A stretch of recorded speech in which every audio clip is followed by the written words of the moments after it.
What is it about this little white curly tail yum grub thingy that I use all the time that makes it so effective for crappie?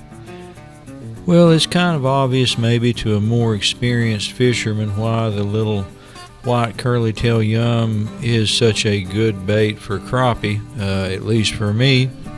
Right here on this Fort Loudon reservoir that we fish all the time.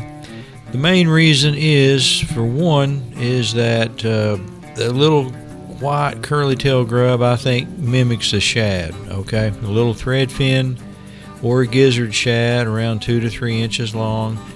I kind of believe that's what the crappie thinks he's seeing as that little curly tail comes through the water. At least the ones that get attracted by it and actually bite, they think it's something edible. And so the color, white, that lends itself pretty well, pretty obvious. The thing out there that's the most abundance that's white that a crappie would eat would be a shad. Well, shad are not really white, they're really silver. But that bright silver appears white. At a certain reflection, it looks white. You look at it in the water and it can appear somewhat white. So that's the thing that's going on there. It's got the color that mimics the shad. And anybody that's ever caught crappie on Fort Loudon or any other lake that's full of shad, you look inside their stomach pouch and you'll see that they usually have a shad or two in there. That's not uncommon at all for a crappie to have a big old 2 or 3 or 4 inch shad in his belly there, because that is one of their main foods of forage.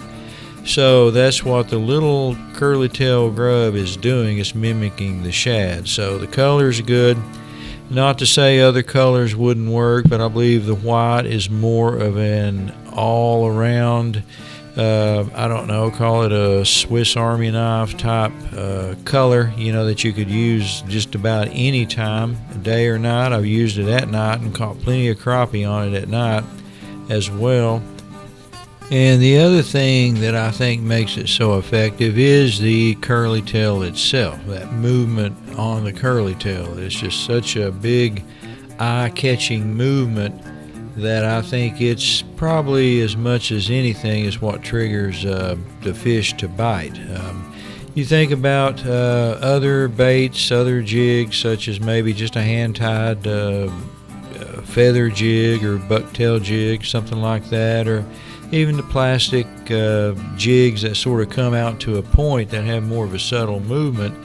The curly tail seems pretty, in your face right there. To me, the curly tail is sort of, could almost be used interchangeably with a little Blade Runner type baits, something like the Road Runner or the Beetle Spin, those little type baits, where that little reflective spinner is just sitting there going back and forth, reflecting that light, silver reflective light. So it's gonna, kind of look like a shad as well.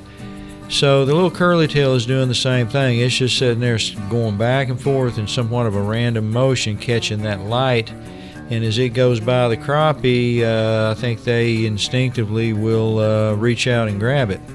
The only problem is, though, it's like any bait, they will get to where they've seen it too much. If you're fishing a group of crappie and you catch 2 or 3 out of there and they've seen that bait too much, then they'll quit hitting it. I've had that happen before, and I could go over to another color, kind of scale down, sometimes to a smaller size, maybe cut the jig back just a little bit and cut it down just a little bit to make it a little bit smaller presentation, or go down to a smaller curly tail and possibly change up the color at that time, and then you can maybe get some more strikes out of them. But if you get on some crappie that haven't been messed with and they're pretty much actively feeding, they'll inhale them little curly tails this time of year, this late winter on up through spring. If I only had one bait that I could take with me, it probably would be that little white curly tail grub.